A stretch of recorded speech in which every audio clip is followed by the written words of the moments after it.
Buenas tardes con todos, bienvenidos una vez más al webinar organizado por la Ruta del Clima. El día de hoy tenemos el tema Cambio Climático y Biodiversidad, Ciencia Ciudadana, con la participación de Camila Leandro, quien es graduada de una maestría en Gestión y Conservación de la Biodiversidad en la Universidad Bretaña Occidental de Francia. Estamos muy contentos con tener su participación y a la vez Camila trabaja en la Asociación de la Botánica de Francia, la cual busca acercar personas que comienzan en el mundo de quien es grabada de una maestría en gestión y conservación. Bueno, creo que hubo un error en la grabación. Continuamos. Camila, el día de hoy va a tocar el tema de conservación, biodiversidad y cambio climático en 4 puntos claves. El primero es biodiversidad y ecosistemas, luego conservación del medio ambiente, ciencia ciudadana e investigación en acción participativa, y finalmente nos va a dar su apreciación personal sobre qué es lo que se está viviendo ya en Francia previa a la COP21. Entonces damos la bienvenida a Camila. Camila, te dejamos para que puedas iniciar.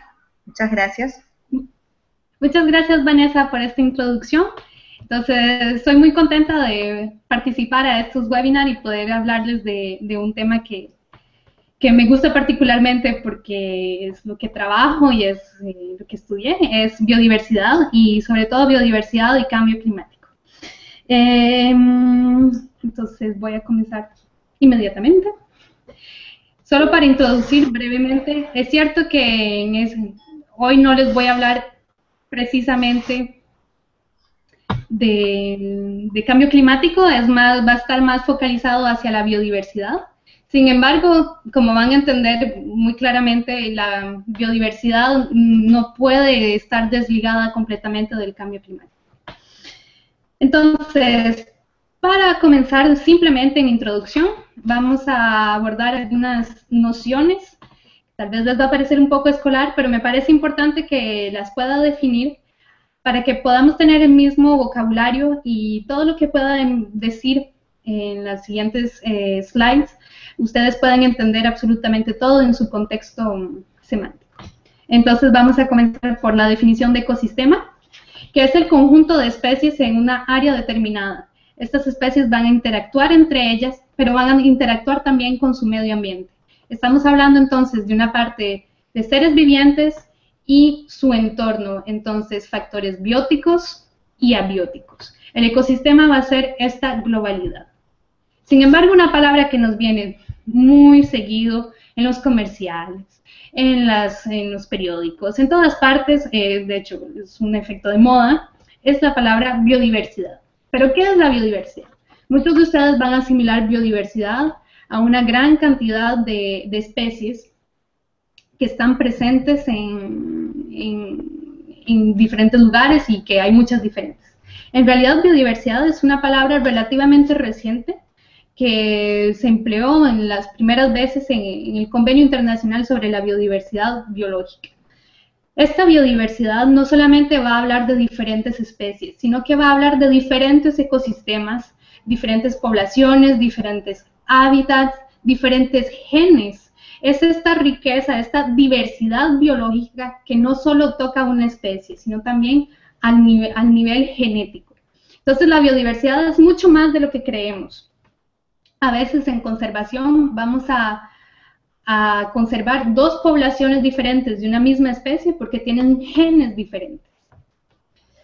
La tercera noción que quería abordar con ustedes es la de nicho ecológico, que no es exactamente la misma cosa que distribución espacial. La importancia de un nicho ecológico, lo que hay que entender, es en cierta forma la posición relativa o relacional de una especie en su ecosistema, entonces interacción con otras especies, pero también con los factores abióticos. Por ejemplo, en un lugar dado, una ardilla va a vivir en un árbol y se va a alimentar de nueces, por ejemplo. Su nicho ecológico va a ser dónde vive, cómo interactúa con otras especies. Por ejemplo, las nueces es otra especie, es un árbol. Este nicho ecológico va a ser, de cierta manera, el rol que cumple. Cuando la distribución espacial va a ser más una como su nombre lo indica, es donde estas especies se distribuyen. Esta distribución no puede estar desligada completamente del nicho ecológico. Sin embargo, no es porque una especie es dependiente de estos árboles, por ejemplo, la ardilla de los almendros, y que hay almendros en todas partes, que la ardilla va a estar en todas partes. Entonces tenemos un nicho ecológico que va a ser un ideal, una distribución ideal, pero tenemos una distribución espacial que va a ser real. Y finalmente, la última noción que quería abordar con ustedes antes de comenzar realmente este webinar es la noción de servicios ecosistémicos, la cual se usa más y más con excusas de darle un precio a servicios que la naturaleza nos da. Por ejemplo, en estos servicios, los manglares son sitios, son ecosistemas que van a atrapar mucho carbono en el barro. Entonces nos dan un servicio ecosistémico de trampas de carbono. Sin embargo, si destruyo este manglar, ¿cuál es el precio que tendría que pagar por el mismo servicio hecho por humanos? Es por eso que vamos a hablar de servicios ecosistémicos. Es lo que la naturaleza nos da gratis, de alguna forma. Entonces, como les introdujo Vanessa, les voy a hablar de biodiversidad y cambio climático, de herramientas sociales que nos permiten a nosotros biólogos de verdad hacer conservación, y una pequeña introducción sobre cómo se habla de la COP21 aquí en Francia. Comencemos por una publicación que es bastante reciente de la revista Science, en la cual presenta los grandes problemas que tiene la humanidad, los grandes problemas a los cuales la humanidad se afronta. Tenemos de una parte los ciclos bioquímicos, que han estado fuertemente perturbados estos últimos 100 años, sobre todo con la industrialización. Es cierto, en segundo lugar, el cambio climático es un gran problema. Sin embargo, como los ciclos bioquímicos han sido disruptados, significa que va a tocar los hábitats y los ecosistemas, esta parte abiótica. Entonces, uno de los grandes conflictos de los cuales vamos a tener que enfrentarnos es la pérdida de la biodiversidad, lo que se va a llamar aquí la integridad de la biosfera. Entonces, estos problemas no están desligados, uno al otro van a ser un efecto de ola. Como lo muestra esta segunda publicación de Science, podemos ver una gran pérdida estos últimos años en cuanto a nombre de especies. Entonces es solo una ínfima parte de lo que es biodiversidad. Estamos solo contando el rango de especies. Pero ¿cuántas poblaciones, cuántos genes, cuántos ecosistemas se han destruido sin que lo sepamos?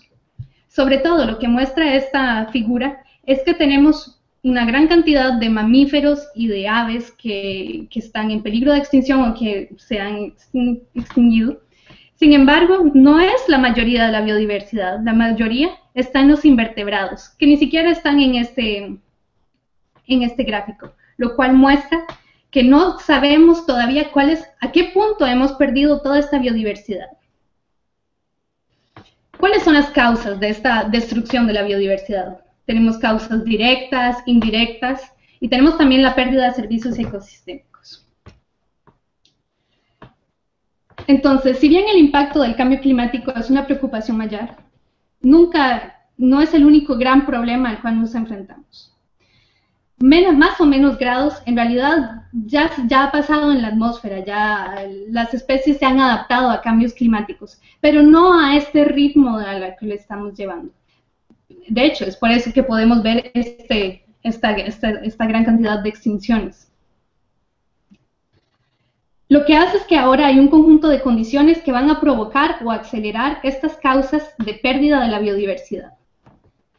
Si poco a poco especies, ecosistemas, entre otros niveles de la biodiversidad desaparecen, es nuestra propia vida la que va a estar en riesgo.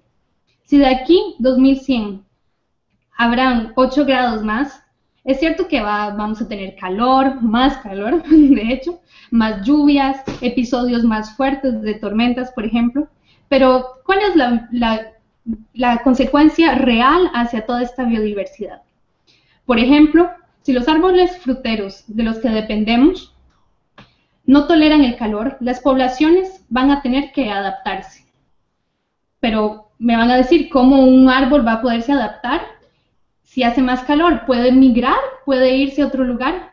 Pues no, esta es la dificultad. Puede hacerlo, puede ser una adaptación genética, si hay suficientes genes que le permitirán resistir, o al contrario, puede desaparecer. Las plantas no van a poder desplazarse así de rápido como los pájaros lo hacen, o como otras especies lo hacen poco a poco.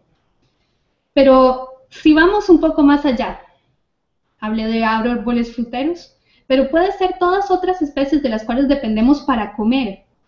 De hecho, muchas veces veo en el sitio de la Ruta del Clima desayunos en el futuro, ¿qué va a pasar cuando haya más temperaturas, tengamos menos especies, o no todas las especies a las que estamos acostumbradas a consumir? La mayoría de nuestra alimentación son plantas, y piensen en que estas plantas no pueden huir de este calor para irse corriendo hacia latitudes donde va a ser más frío, o por lo menos menos calor. Otro ejemplo es el ejemplo de la papa. En Perú se tiene una gran diversidad de papas. De hecho, son una cultura tradicional que encuentro increíble porque no la he visto en ningún otro país. Pero van a ser una especie en diferentes versiones. Es de hecho esta riqueza genética que permite tener tantos tipos de papa. Es un gran potencial. Por otro lado, si lo comparamos a un grano de arroz transgénico en el cual vamos a homogeneizar la población, significa que no vamos a tener diferentes materiales genéticos. ¿Qué pasa si en un momento dado este solo material genético no resiste a los cambios? Todo va a desaparecer. La riqueza de la diversidad genética es que va a permitir ganar, ¿cómo decirlo?, características que tal vez no hubiera podido ser posible si simplemente fuéramos clones. Esa es la riqueza de la reproducción. Pero si pensamos a gran escala en cada ser viviente y cómo va a ser impactado con el cambio climático una mariposa, una mata de tomate, una mosca, un diente de león, en fin, tocaríamos realmente toda la biodiversidad, y el cambio climático va efectivamente a tocar todos los niveles de la biodiversidad. Entonces no solo los pandas van a estar afectados, sino que también la biodiversidad que llamamos ordinaria y de la cual dependemos. Entonces, para volver a mi slide, tenemos destrucciones directas o indirectas de los ecosistemas. Por ejemplo, todos hemos visto imágenes de la destrucción del Amazonas. Es una destrucción directa. Podemos tener destrucciones directas o indirectas de especies, voluntariamente o no. Por ejemplo, las especies que se usan para el tráfico de especies, porque los coleccionistas quieren una mariposa que solo hay en Costa Rica y entonces hay que atraparla, pero poco va a diseminar esta especie. Y entonces, ¿qué pasa si perdemos los ecosistemas y las especies? Pues los servicios ecosistémicos que nos van a dar, que son servicios gratuitos, los vamos a perder. Entonces tenemos un efecto en cascada. ¿Qué es lo que podría suceder con la pérdida de las abejas? Si perdemos esta especie, ¿qué va a pasar con toda la polinización a nivel internacional? Pues les dejo responderme o preguntarme luego. Entonces es una serie de cascadas que van a estar interligadas, y si le damos además estas condiciones que son atípicas, de un pronto a otro hay 4 grados más, hay más sequías o más lluvia, las especies tal vez no tendrán ese tiempo para adaptarse, o ese tiempo para migrar, o ese tiempo para encontrar otros individuos que tengan otra riqueza genética, y que la reproducción va a permitir tener especies más adaptadas u otro. Lo que significa es que nosotros, detrás de esta cadena, también vamos a vivir una dificultad, nos enfrentamos a un gran problema, que es una pérdida de biodiversidad, de la cual somos completamente dependientes, que no solo viene porque la destruimos, sino que a esto le sumamos el cambio climático. Entonces, ¿qué hacemos nosotros en ecología? Lo que vamos a hacer es estudiar estas especies, entender en qué hábitat, qué nicho, qué distribución tienen, qué rol funcional para entonces entender qué servicio ecosistémico pueden rendirnos. Vamos a concentrarnos en pequeñas partes de la biodiversidad, pero el problema es que a veces tenemos factores que son muy difíciles de entender y sobre todo medidas que son muy difíciles de aplicar porque no estamos solos, también tenemos todo el resto de la humanidad que tenemos que concientizar sobre la importancia de la biodiversidad y que el cambio climático va a cambiar muchas cosas para todos, a todos los niveles y en todo el planeta. Entonces tratamos de establecer medidas de conservación, es decir, bueno, voy a estudiar, no sé, ¿qué les gusta? Me gustan las mariposas, entonces voy a estudiar el estado de conservación de las mariposas.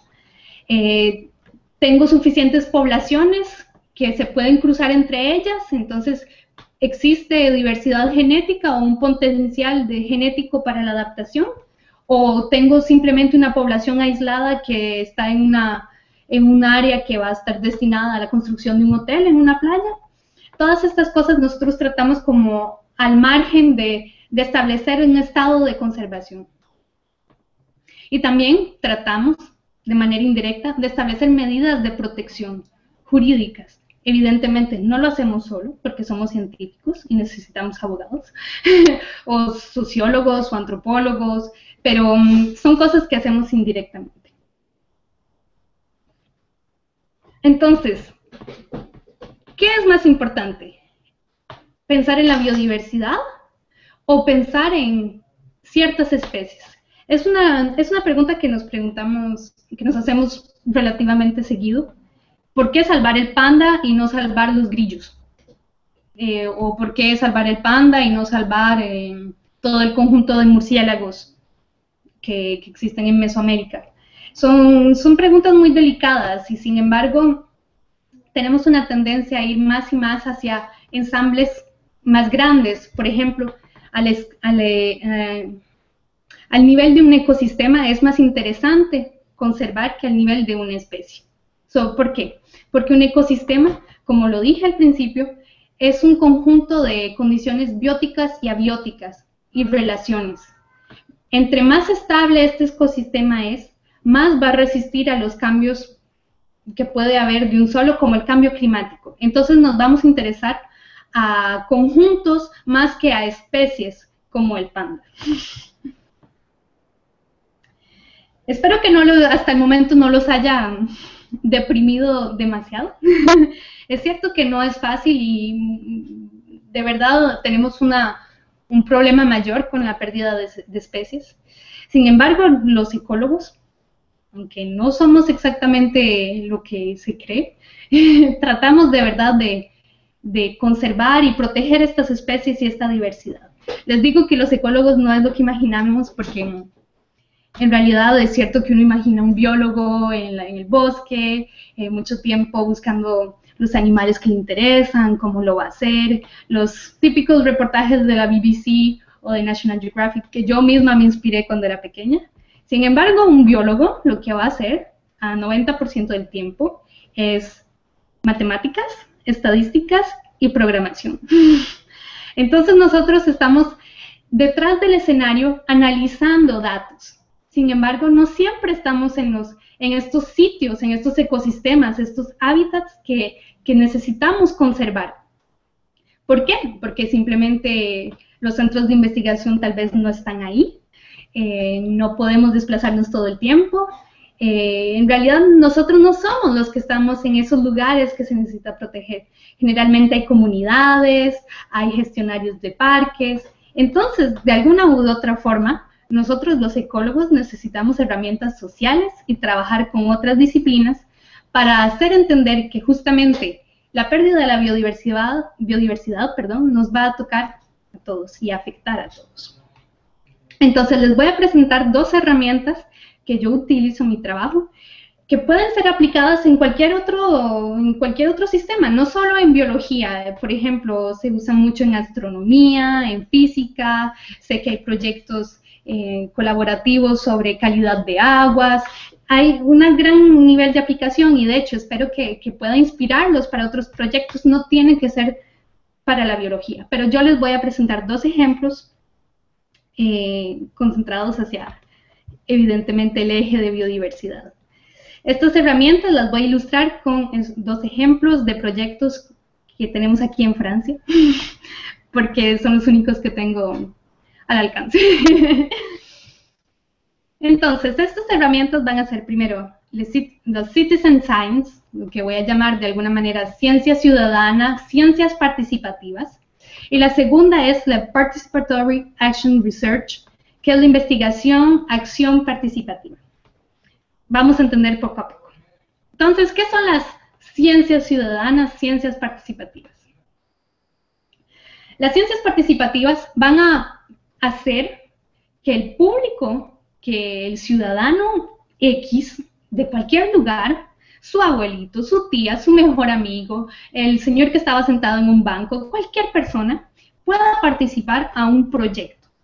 Este proyecto va a ser generalmente un proyecto científico en el que hay un protocolo y lo vamos a seguir.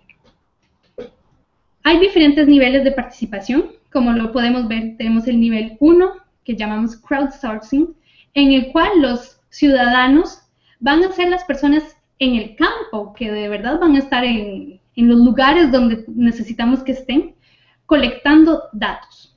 Por ejemplo, puede ser, acabo de ver un murciélago pasar. Esto es un dato. ¿Qué día? ¿A qué hora? ¿Dónde lo vi? Voy a transmitir este dato. Hay diferentes niveles, hasta el nivel extremo, en el cual los ciudadanos van a construir su proyecto y colaborar juntos. Generalmente los proyectos de ciencias participativas no se hacen solamente con ciudadanos. El punto es acercar el mundo de la investigación, entonces investigadores, a estos ciudadanos. Entonces vamos a trabajar en conjunto.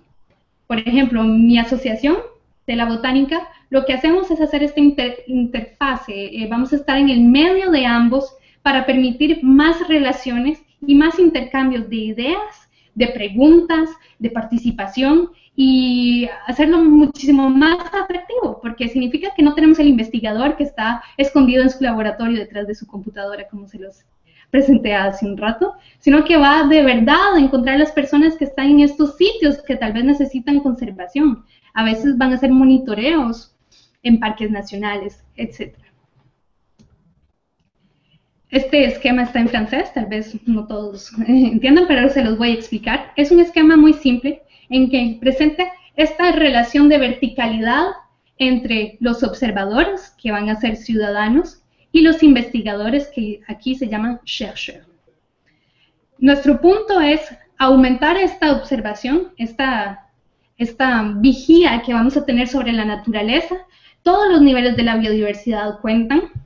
Vamos a atribuir datos que estos investigadores van a poder analizar gracias a estadísticas, programación, entre otros útiles. Entonces, este investigador va a utilizar sus métodos de análisis, va a crear un protocolo que va a poder facilitar o trabajar con los observadores mismos, y así vamos a tener un círculo virtuoso en el cual investigadores y ciudadanos trabajan de la mano. Esto nos permite, por ejemplo, en el ámbito de cambio climático y biodiversidad, es de analizar estos cambios gracias a millones de observaciones que tal vez no podrían ser posibles si fuera solo el investigador que iría a todos los lugares de Francia buscando una información sobre cambio climático. Aquí tenemos ciudadanos de todo el país que participan y nos dan estos datos. Entonces, vamos a poder entender mejor cómo este cambio climático afecta a las especies, los ecosistemas, entre otros niveles de la biodiversidad. Entonces, a largo plazo vamos a poder caracterizar el impacto de ciertas prácticas sobre la biodiversidad. Esta es la primera herramienta. La segunda es la acción participativa, la investigación de acción participativa. Es ligeramente diferente, casi que se parece a la ciencia ciudadana extrema, en la cual el ciudadano va a participar, o sí, también en la creación del protocolo, pero es más como un trabajo en conjunto. No vamos a tener un protocolo. Típicamente tenemos un investigador, tenemos gestionarios en un parque nacional y tenemos la comunidad.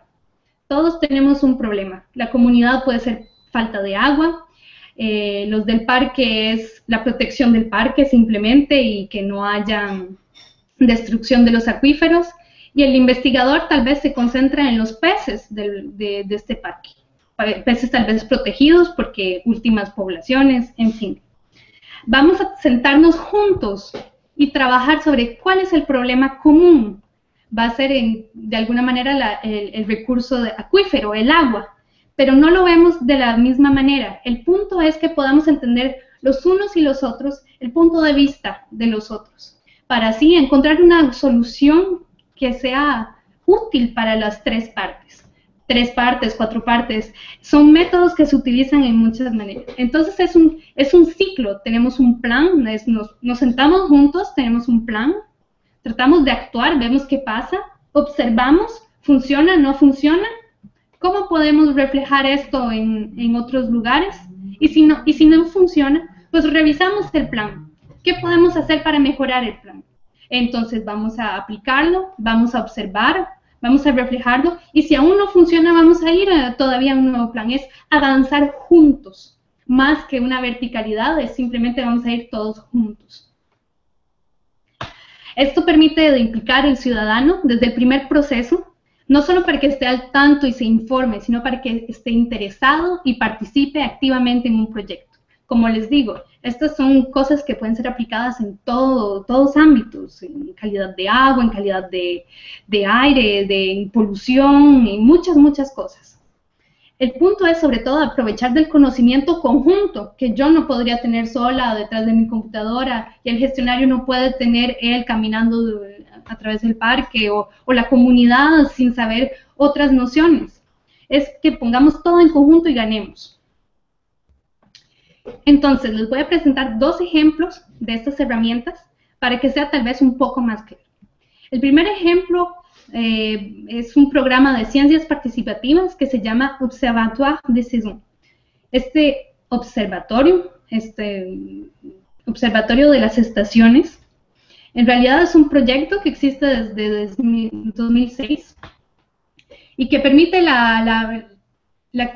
no solo la participación, sino que nos permite hablar de qué es el cambio climático y cómo se puede seguir fácilmente.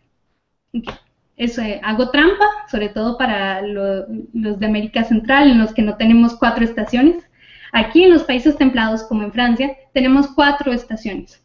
Tenemos la primavera, el verano, el otoño y el invierno. A cada época, y de hecho lo hemos visto en películas, por ejemplo, sabemos que en el otoño las hojas se vuelven naranjas y se caen, en invierno hay nieve, en primavera las florecitas nacen, lo hemos visto en caricaturas, etc. Significa que estos periodos hay condiciones abióticas que van a influir en el ecosistema, y entonces que van a hacer que una especie esté presente o no. Estas especies, frente a estos cambios abióticos, se han adaptado durante años. Si pierden las hojas es una adaptación para retención de agua, entre otras cosas. Entonces, estos eventos que van a suceder en una especie, en un momento dado una adaptación, vamos a llamarlos eventos fenológicos. El cambio de color de un árbol, de una hoja de un árbol, va a ser un evento fenológico. Y eso es lo que vamos a buscar en este observatorio de las estaciones. Vamos a pedirle a la gente que nos diga cuándo hubo un evento fenológico en una cantidad de especies limitada. Tenemos 10 pájaros, algunos anfibios y al menos 20 especies de plantas. El punto es tener datos sobre ciertas especies que pueden ser de indicadores de cambios globales al nivel de un ecosistema y que podamos analizar. Veamos. Bueno, antes de eso les presento Isabel Schwinn, que es nuestra coordinadora científica, es el científico que está detrás de este proyecto. Y de hecho, lo que tratamos de hacer es no solo interactuar con las personas en directo, sino también que haya una participación a distancia a través de sitios web que les voy a mostrar dentro de un ratito. Este observatorio, entonces, es para todo tipo de público, los abuelitos, los niños en las escuelas, incluso yo en mi jardín participo a esta observación de los cambios del ritmo de la biodiversidad frente a las estaciones. Sin embargo, ¿cuál sería la problemática que podríamos tener aquí de un punto de vista científico? Si hay un cambio climático, significa que va a ser relativamente más calor. Podríamos decir, cada estación va a tener 4 grados más, pero en realidad no es tan fácil. Es más una acentuación de, por ejemplo, el periodo de lluvias durante el otoño o inviernos más largos, a veces veranos más secos. Entonces va a influir en las especies. No solo la época donde tenemos las flores puede avanzar, sino que puede retardarse. La época en la que tenemos los frutos, igual, a veces nos han enviado datos sobre aberraciones, ya no tenemos frutos. A veces las hojas se caen al final del verano, cuando debió haber sido hasta el otoño. Y así, vamos a tener una cascada de nuevo que van a influenciar esta biodiversidad. Entonces, estas especies que analizamos en este programa van a ser indicadores biológicos del cambio del clima. Este es un ejemplo que de hecho será utilizado por el Ministerio en cargo de la Ecología y del Desarrollo Sostenible aquí en Francia. Es un indicador de cambio climático, es un árbol, se llama el lila, Syringa vulgaris. De hecho, estos son datos que tenemos desde 1880, datos de cuándo es que el lila comienza a florecer. Entonces vemos que en 1980 era alrededor del 19 de abril, hubo un pequeño tiempo de calentamiento global hasta 1890, después se estabilizó de nuevo, y acá podemos ver una aceleración de nuevo de calor, son ondas de calor que se ven con el lila. Y estos son los últimos datos que hemos tenido. Parece relativamente sorprendente, en realidad es más temprano. Significa que las primaveras son más cortas, o el invierno es más corto, o el invierno es menos frío. En todo caso, hay un problema y esta especie nos permite ver este problema. Estos mapas tenemos a su izquierda. Tienen el mapa de 1950 de lila y más el color es rojo, más temprano fue la época donde tuvimos las flores. Al lado tenemos el mapa de 2010. Podemos ver que estas estaciones ya no están tan marcadas y sobre todo a nivel de la latitud. Estas son latitudes en las que hace frío hasta bastante tarde en la primavera. Sin embargo, ahora vemos que hace relativamente la misma temperatura en casi todo el norte de Francia, lo cual no era el caso hace 50 años. Entonces, es verdaderamente un programa de ciencias participativas en los que el ciudadano va a enviarnos estos datos desde hace mucho tiempo sobre eventos fenológicos y que nos permite ahora decir, vean, de verdad hay un cambio en las estaciones, tenemos irregularidades que hacen que las especies no reaccionan igual. Y no solo eso, el sitio web nos permite también transmitir informaciones más globales sobre qué es cambio climático. El punto es interesar a las personas hacia esta temática a través de la biodiversidad. Entonces, como pueden ver aquí, tenemos un montón de observadores en todas partes en Francia, lo cual es relativamente súper emocionante. No es relativamente, es realmente increíble. Y en 2014 tuvimos más de 1.700 datos de fenología, lo cual no es fácil. Es para una especie, voy a decir cuándo fue que floreció, cuándo fue que tuvo los frutos, cuándo perdió las hojas. Es un nivel bastante alto en punto de vista de un protocolo y sin embargo la gente participa, lo cual nos permite hablar de cambio climático y decir, si hay un cambio climático, toca a las especies y afecta a las especies y sobre todo nos va a afectar a nosotros también en algún momento. Pero no es el único ejemplo que tengo. La segunda herramienta de las que les hablaba, la investigación de acción participativa, va a ser aplicada en un proyecto de tesis de doctorado. que de hecho es mi proyecto, por eso se los presento, que comenzará ahora en octubre, que se basa sobre la conservación de especies ordinarias. Un diente de león, todos tenemos eso en el jardín, o por lo menos crece en las calles, en las aceras. O, por ejemplo, una mariquita. ¿Quién se diría que las mariquitas están en peligro de extinción? Y sí, sí lo están. El panda, es cierto que vemos el panda en todas las revistas de conservación, en los periódicos, pero el panda tal vez no es la especie que nos va a faltar más cuando desaparezca. Tal vez serán las mariquitas, no sabemos qué cadena, justamente lo que vimos, esta cascada de efectos va a tener luego hacia nosotros. Entonces, este proyecto se basa sobre las especies de escarabajos coprófagos. Entonces, el título de la tesis es Ordinary Biodiversity, Scientific and Social Stakes. ¿Por qué? Porque no solo debemos entender la ecología de estas especies, sino que si queremos conservarlas, conservar los ecosistemas, necesitamos que la gente participe con nosotros. Aquí tienen algunos ejemplos de esos escarabajos. Este tal vez es el que les hará más pensar en aquellos reportajes de la BBC o de la National Geographic. Este escarabajo que va a correr con una bolita de estiércol y que se la va a llevar a su casa, pues es el escarabajo sagrado.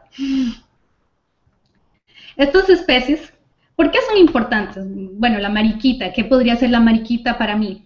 Bueno, no sé, es cierto que a veces es un poco más difícil de explicarlo, pero justamente estas especies, estos escarabajitos que les enseño aquí, tienen un rol funcional súper importante en la degradación de la materia orgánica, del estiércol, de la boñiga, y sobre todo en los medios agropastorales, en los que vamos a tener vacas,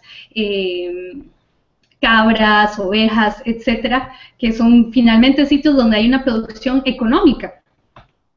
No solamente van a eliminar esta materia fecal, desaparece, sino que todo lo que hay, nutrientes en esta boñiga, van a volver al suelo, lo que va a permitir un mejor crecimiento de las plantas y entonces un mejor rendimiento para todos estos animales que van a venir a pastizar, de nuevo las vacas, las cabras, las ovejas, etc. Entre otros servicios ecosistémicos, porque estos son servicios ecosistémicos como la dispersión de semillas, detección de polución y control de parásitos, que son las moscas. Cuando les decía que los servicios ecosistémicos, a veces hablamos de precio, sí, hablamos de precio, pero por lo menos permite a la gente tomar conciencia. Son más de 380 millones por año que solo en Estados Unidos que deberían invertir si no habría esta diversidad de escarabajos. Entonces, son especies que decimos ordinarias, pero que son extremadamente necesarias para estos hábitats que son de interés comunitario. Entonces, pequeña digresión. Aquí en Europa tenemos lo que se llaman los hábitats de interés comunitario, entonces de interés de la Unión Europea, ahí tenemos una categorización y entre estas categorizaciones tenemos los hábitats agropastorales, donde hay una actividad agropastoral, pero que necesita también una conservación de las especies que van a demostrar la funcionalidad de este ecosistema. Entonces, como lo muestra esta caricatura, there are professions in high demand. Necesitamos estos escarabajos para tener la conservación de estos ecosistemas. Todavía esta idea de proteger al máximo posible. Pero, ¿qué relación con el cambio climático? Lo que vamos a mostrar, y lo que se ha demostrado también, gracias a la contribución de participantes, entonces un primer nivel de participación como ciencias ciudadanas, son personas que han monitoreado la distribución de los escarabajos desde hace al menos 150 años entre España, Portugal y Francia. Aquí tenemos las distribuciones de esta especie y aquí son los escenarios. Entonces, a 2080, entonces una distribución real en 1980 de la especie. Esta es la distribución potencial en 2080 con el escenario A2 que fue propuesto hace años por el IPCC. Sí, espero. Lo que podemos ver es una migración hacia el norte. Al puro principio les hablaba de las migraciones, de este árbol que tiene calor y que no puede irse más arriba. Bueno, aquí estos escarabajos podrían potencialmente ir a latitudes superiores para encontrar hábitats favorables, lo que significa es que su nicho ecológico va a ser que van a cambiar de distribución. Acuérdense de las definiciones. Y estos son otros escenarios, el escenario A2 y B1, pero no solo para una especie, para el conjunto de escarabajos que tenemos entre la península ibérica y Francia. Lo que muestra es que es cierto, va a favorecer ciertas especies que tal vez les gusta más el calor, pero vamos a perder 16. ¿Y qué pasa si entre esas 16 son las especies que cumplen un rol funcional aún más importante que las otras? ¿Qué va a pasar con los sistemas agropastorales? ¿Y qué va a pasar con la situación económica que se ejerce en esos sitios? Por eso, necesitamos no solo más datos, sino que necesitamos atraer al público. Es por eso que creamos una aplicación smartphone que todavía no hemos podido distribuir, pero el punto es interesar al público sobre qué interés de tener escarabajos, cómo atraer personas hacia especies que no son emblemáticas o bonitas, como el panda, como el tigre, como el oso polar. Aquí estamos hablando de escarabajos que comen caca, caca de vaca, lo cual no es extremadamente sexy. Pero sin embargo los necesitamos esta biodiversidad. Entonces, ¿cómo comunicar? Necesitamos facilitar la información y hacerla más atractiva.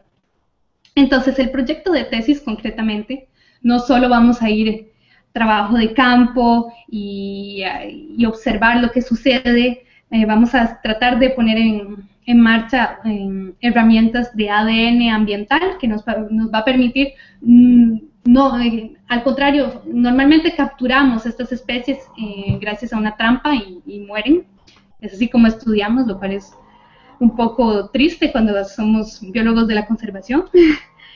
Y entonces vamos a tratar de desarrollar herramientas que nos permitirán de evitar matar a estos animalitos y saber que están presentes o no.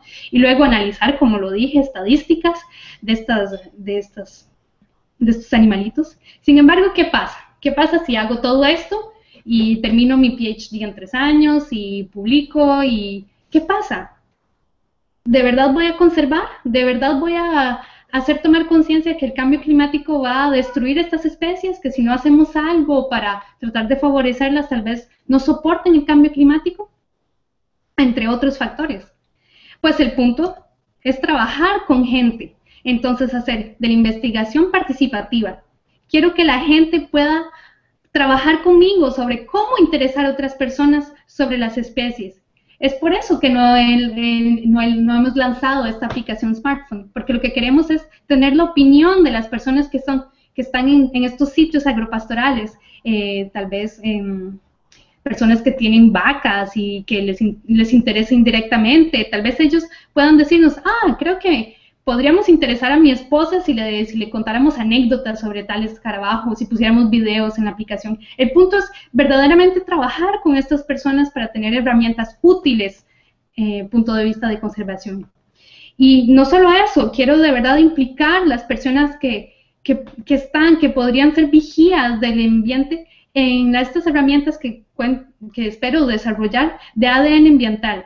Entonces, no es una posición en la cual voy a estar yo en un laboratorio y las otras personas que podrían ayudarme de verdad a conservar estas especies lejos de mí. El punto es interactuar.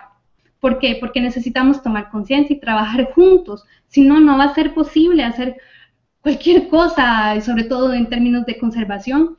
Y bueno, el cambio climático es inminente, entonces tenemos que hacer algo y es urgente y ya no hay que esperar a que las políticas vengan hacia nosotros para que nos encontremos investigadores y personas que yo llamo en el campo, que van a realmente estar ahí donde las cosas pasan en estos medios agropastorales. Entonces, es para decir que estas herramientas sociales nos abren muchas posibilidades y nos pueden ayudar a crear campañas de monitoreo, campañas no campanas, es que no tengo ñ en en mi teclado, campañas de monitoreo, pero puede ser aplicado, como lo dije, calidad de agua, calidad del aire, personas que pueden ver las diferencias de temperatura en diferentes regiones del país, precipitaciones durante el año, calidad de la biodiversidad.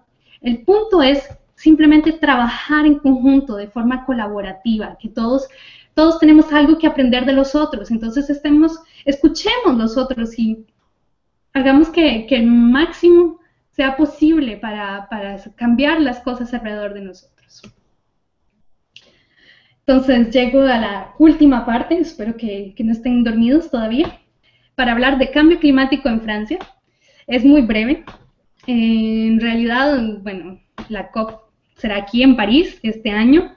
Entonces, generalmente hay muchas publicaciones estos son artículos, por ejemplo, que hay en periódicos nacionales. De hecho, uno de los periódicos más leídos, que es Le Monde, El Mundo, tiene una parte que se llama Planeta y tienen un menú, entre comillas, permanente sobre París Clima 2015, entonces que va a hablar relativamente seguido sobre este cambio climático, sin olvidar que han habido un montón de conferencias. Lo que me entristece un poco es que ha habido muchas conferencias a nivel de investigadores y de políticos, pero no mucha presencia ciudadana, cuando creo que son las personas que tenemos que sensibilizar. Tal vez necesitamos más herramientas sociales en muchos otros ámbitos, también el político. Entonces, para decirles que la COP21 se habla a través de sitios web, sobre todo, en la prensa, hay movimientos ecologistas, entonces movimientos que tratan de hacer como más campañas shock sobre qué pasa si no tenemos los polinizadores, que de hecho es una de las grandes crisis que atraviesa Europa, que es la pérdida de los polinizadores, que va a pasar mañana con lo que comemos. Y otros movimientos, por ejemplo, My Positive Impact, cuál ha sido un concurso permanente sobre iniciativas, ¿qué puedo hacer para contrarrestar el cambio climático? Entonces pueden ser pequeños gestos, pueden ser máquinas solares, hay de verdad muchos tipos. De hecho, uno de los impactos positivos, My Positive Impact, que hemos propuesto fue el Observatorio de las Estaciones y fue uno de los proyectos que fueron, entre comillas, utilizados y difundidos en los medios sociales. Y uno de los movimientos interesantes es Alternativa. En realidad, es cierto que la COP va a ser en París, va a ser en diciembre, no todos podemos participar, no todos podemos ir, no todos podemos presentar lo que hacemos, y de hecho sería imposible presentar lo que se hace alrededor en el mundo para concientizar el mundo sobre el cambio climático. Sin embargo, Alternativa es diferentes movimientos en todas partes de Europa en las que la gente trata de sensibilizar al nivel de una ciudad. Entonces va a hacer diferentes eventos en diferentes partes de Francia en las que se va a hablar de agricultura, de biodiversidad, de economía solidaria, de un montón de cosas que va a permitir sensibilizar a la gente a ese cambio climático. Con todo esto llego al final y muchas gracias por su atención y sobre todo, ¿tienen preguntas?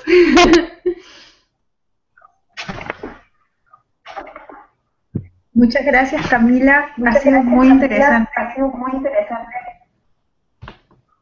escucharte.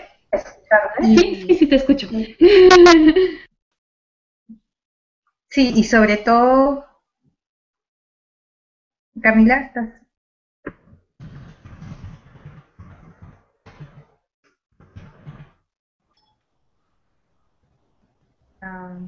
Sí, comentaba que ha sido muy interesante y sobre todo la información que nos has dado sobre la participación de los ciudadanos en investigaciones científicas, lo cual es algo totalmente, en mi caso, nuevo y también bastante esperanzador entre lo que se puede hacer a futuro, ¿no?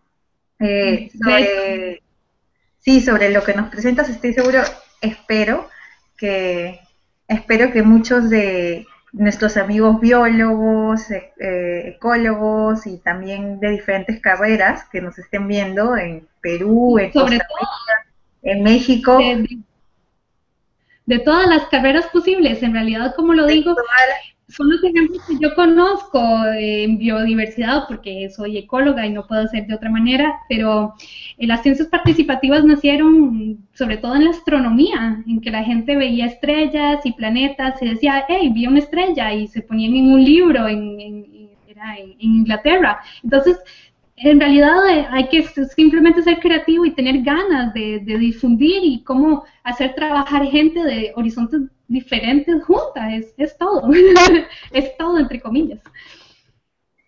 Sí, estoy segura que esto da a muchas ideas y espero que quienes nos están siguiendo en el webinar compartan el webinar para que más personas lo conozcan, se animen también a empezar sus propios proyectos en sus países y si no, igual como observadores, ¿no? Y sobre la presentación, algunas preguntas. Mencionaste que en Francia hay 3.250 observadores. La pregunta es, ¿en otros países ya se están dando el mismo tipo de proyectos? En Latinoamérica, sobre todo, no porque nuestro público es bastante latinoamericano, ¿qué iniciativas similares se tienen actualmente o en qué países?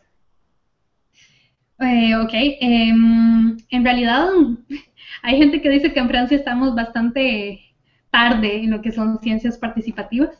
Es cierto que con respecto a otros continentes o sectores, no tanto.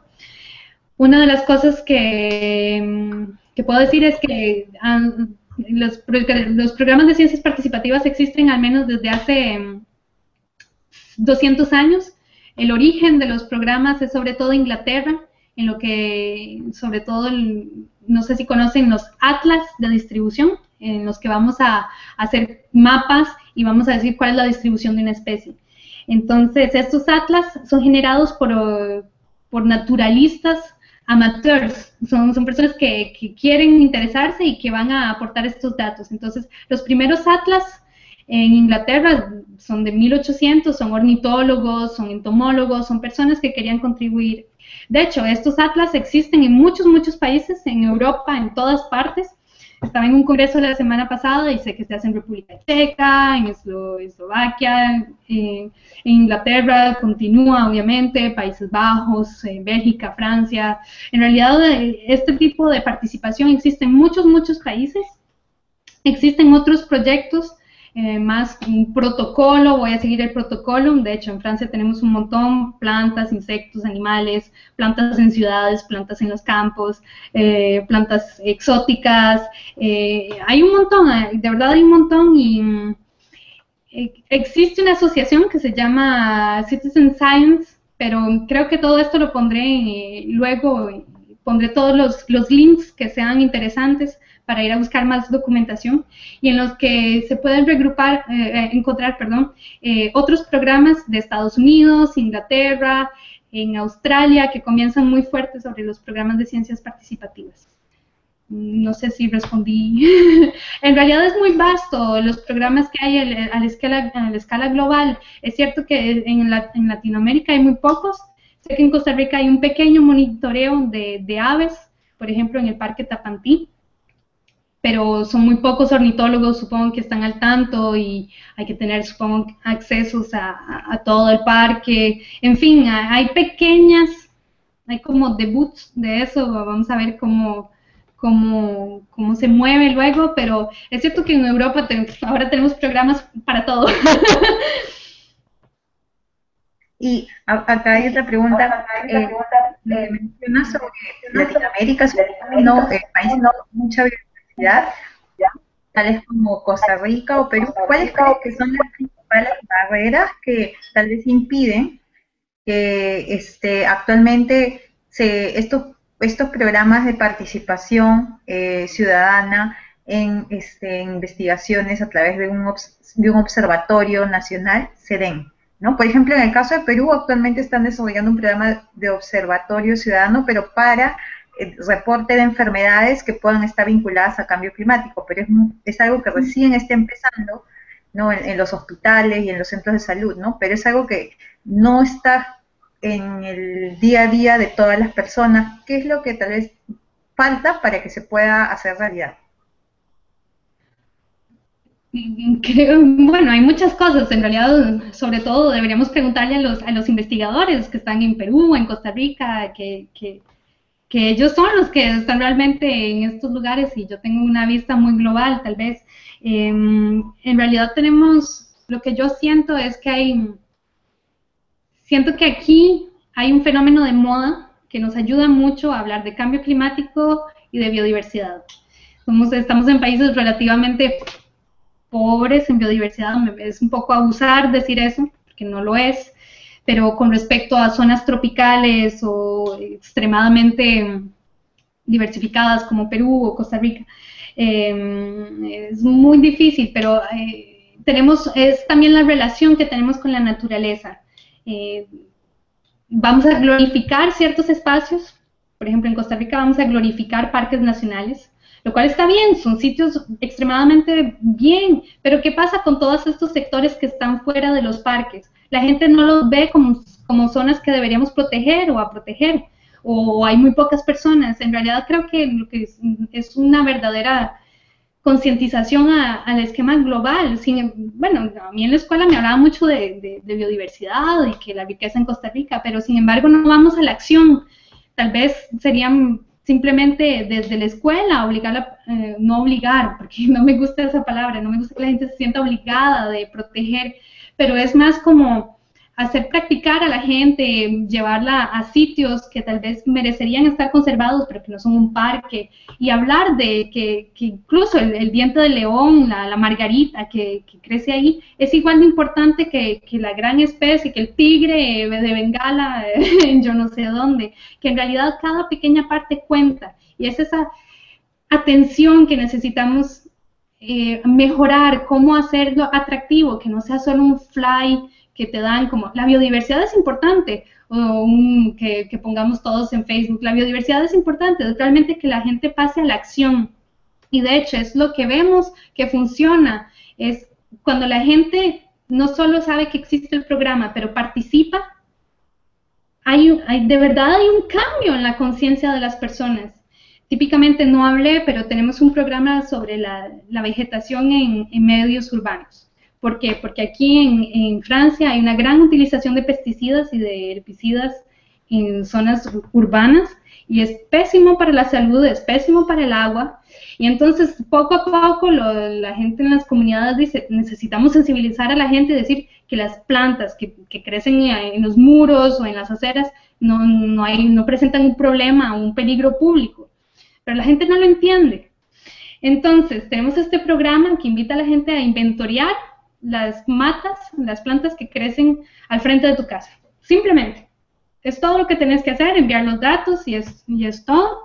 Y en realidad hemos visto que las personas que participan tienen completamente otro punto de vista sobre estas plantas. Ya no simplemente van a ser malas hierbas, sino que van a ser especies con un nombre. Y entonces, después de hay lugares en los que vamos y la acera parece un jardín, lo cual hubiera sido imposible hace 5 años. Y es simplemente que la gente tiene otro punto de vista sobre la biodiversidad. Y creo que necesitamos ese nuevo punto de vista sobre sitios, ecosistemas y especies que no son emblemáticos, como el famoso panda del que he hablado desde el principio, pero es realmente cambiar el punto de vista y mostrar la importancia de incluso la mariquita, el escarabajo que le gusta la boñiga, todos son importantes para nosotros. Estoy segura que a partir de ahora, todo lo que hemos visto hoy nos vamos a tomar más atención a los trabajos que vemos. Y una pregunta más es, dentro de esta población que participa, dado que el webinar está orientado también bastante al público de jóvenes, ¿qué tanto hay participación de jóvenes en esto? ¿O son tal vez personas adultas, adolescentes? ¿Tienen algún tipo de estudio sobre quiénes son los que más participan? ¿Autoapreciación?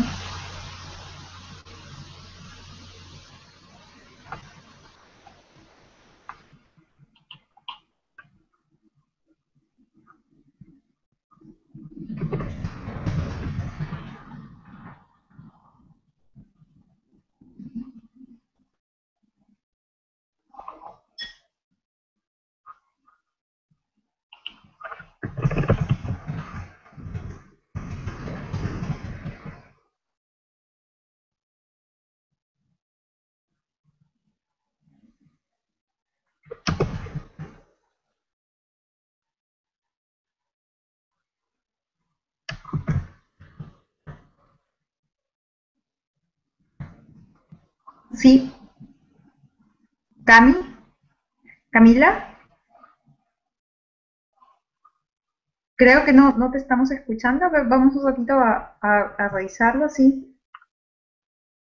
Ok, sí. Bueno, te había hecho la pregunta de los jóvenes, que creo que es una pregunta muy importante y que todos queremos saber la respuesta, pero creo que había un problema en la conexión.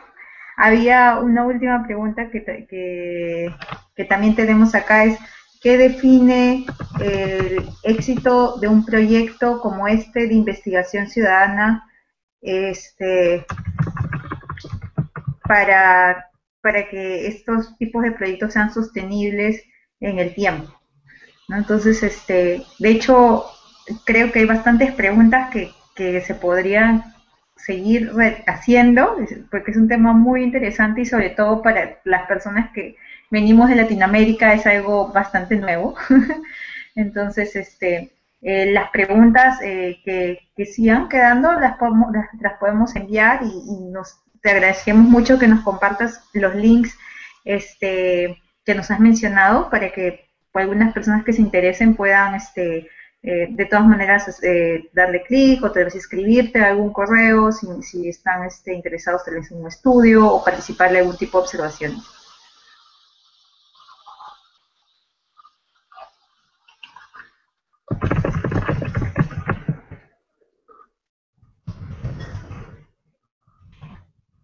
¿Sí? ¿Ahora me escuchan?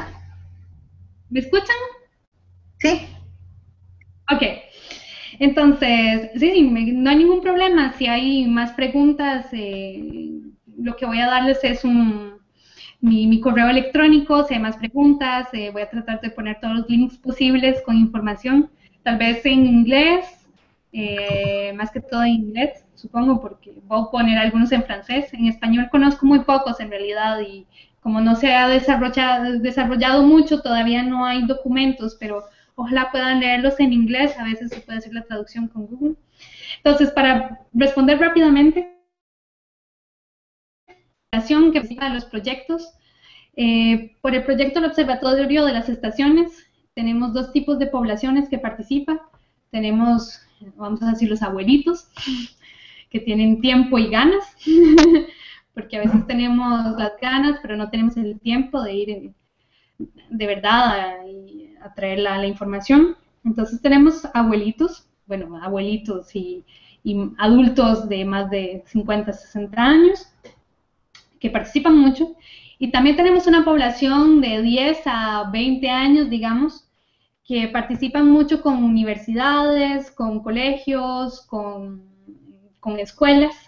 Nuestro trabajo realmente en la asociación es crear un puente entre estos investigadores y estos ciudadanos y facilitarlos. Entonces, si es necesario, vamos a ir a las escuelas y vamos a presentar el programa, vamos a explicar qué es el cambio climático, por qué es importante seguir eventos fenológicos, qué es la fenología, cómo observarlo, realmente iniciar las personas al programa y que tengan todas las herramientas para participar con gusto y sin preguntas. Y bueno, y de hecho tenemos un mail al que respondo todas las preguntas, todos los días tengo preguntas y respondo con mucho gusto porque significa que las personas están interesadas, lo cual me hace responder también a la segunda pregunta que define el éxito de un programa de este tipo.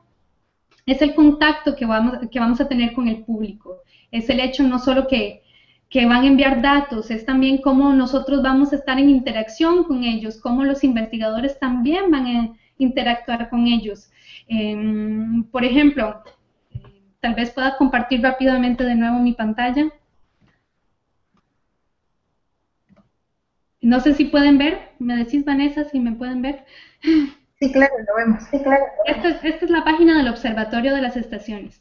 No solo nos permite publicar artículos sobre qué es el cambio climático, por ejemplo, aquí un artículo sobre ciudadanos inquietos frente al cambio climático y mantener al tanto a las personas sobre este tema. O sea, fuera de biodiversidad hablamos de otras cosas. Lo que nos gusta es dar recursos, documentos, prensa, juegos sobre el cambio climático, que todo está disponible para las participantes. significa que no tienen que llamarnos y decirnos, me gustaría tener tal kit. No, todo está en el sitio web y pueden usarlo como quieran, cuantas veces quieran. Y si tienen preguntas, por favor, llámenos. Nosotros nos da mucho gusto acompañarlos en su participación. Y una de las cosas que nos gusta mucho hacer es intercambios con los científicos que están detrás para que la gente sienta esta horizontalidad entre el ciudadano y el investigador. Y nos gusta hacer un resumen de lo que se hizo de un punto de vista científico con los datos de la gente, es valorizar lo que la gente hizo, es decir, gracias a ustedes, gracias a estos datos preciosos que ustedes nos han enviado, hemos podido publicar tal y tal cosa. Bueno, se está cargando. Es una revista anual de alguna manera, entonces son 10 páginas, la llamamos la carta de la primavera, la carta postal de la primavera, en la que son 10 páginas, y vamos a resumir artículos científicos, pero de manera simple para que la gente entienda de qué estamos hablando. El punto no es confundirlos con estadísticas y gráficos y cosas, es que entiendan de manera global a qué están contribuyendo de manera concreta. Entonces, hacemos una presentación, presentamos, por ejemplo, tenemos un nuevo padrino, decir a la gente, estos son los datos, quiénes son los que participan más, muchas gracias. El punto es realmente valorizar la participación de las personas. Por ejemplo, los datos sobre el lila que les presenté ahora en el PowerPoint, se los presentamos también a las personas diciéndole, hey, gracias a ustedes hemos visto esto, esto y esto. Entonces, entrevistas, el punto es valorizar todo este trabajo que en realidad no es gratuito. El punto no es para nosotros llegar y apropiarse de los datos de todo el mundo y publicar en Science, en Nature. El punto es realmente decir a la gente, gracias a ustedes podemos hacer esto. Y creo que es la clave del éxito de estos programas, es que no vamos a dejar el ciudadano como de lejos, es como, votaron por mí y ahora ya no sé quiénes son ustedes y hago lo que me da la gana. Sino realmente estamos haciendo algo en conjunto y gracias a ustedes vemos esto. Entonces, es el contacto que tenemos con ellos, es cómo nos vamos a dirigir hacia ellos y cómo vamos a tratar de que la gente se conozca, que podamos hacer tratamos de organizar por lo menos una vez al año que los participantes se puedan ver y decir, hey, yo en mi jardín tengo esto y esto, o, uy, vieras que tengo esta pregunta, ¿por qué la golondrina ya vienen más temprano, más tarde, en las épocas de migración? Y que los científicos también puedan estar aquí y respondan estas preguntas y a veces que se pregunten cosas también con los ciudadanos, porque estamos en verticalidad. Y ese es para mí el éxito de estos programas. Es, no solo las personas son sensibles, sino que nosotros tenemos que ser sensibles a que sin ellos no tenemos estos datos y no podemos hacer la conservación como la entendemos. Muchas gracias, Camila. Bueno, antes de verdad, te deseo mucho éxito en tu investigación. Bueno, comentar también que también vamos a estar en Francia en la COP21. Estamos trabajando para eso, también para tener un taller en el que podamos comunicar a las personas, ¿no?, sobre lo que se está haciendo en temas de cambio climático en Latinoamérica, sobre todo con jóvenes, las iniciativas de los jóvenes, y también buscamos poder lograr alianzas con otras organizaciones que estén trabajando desde allá o también desde Latinoamérica para poder trabajar en conjunto. Como tú has dicho, cuanto más personas podamos llegar es mejor, ¿no? Estos webinars ayudan a eso. Y bueno, también las publicaciones, la información, la media y todo eso. Entonces, esperamos que sea un éxito el proyecto que tienes, que nos has mostrado el día de hoy. Muchas gracias por compartirlo. De verdad es bastante un honor para el Adulto y Clima que propongas tu proyecto de PhD con nosotros. Y bueno, si tienes algún comentario más, si eres bienvenida a las veces que quieras con nosotros poder desarrollar otro webinar. Y las personas que sientan que tal vez tienen algunas preguntas más pueden comunicarse con Camila, que nos va a dar su correo y poder visitar los links. Espero que sean de mucha utilidad para todos los que nos han acompañado y los que están viendo el webinar ahora o más adelante. Muchas gracias, Camila. Por favor, yo lo que digo inspírense en todo lo que les di, son recursos gratis, entonces utilícenlos para sus proyectos y sobre todo a todo el equipo de la Ruta del Clima, espero verlos ahora en diciembre en París. Entonces nos vemos en París en diciembre. Camila, un abrazo y damos por concluido el webinar. Muchas gracias. Muchas gracias.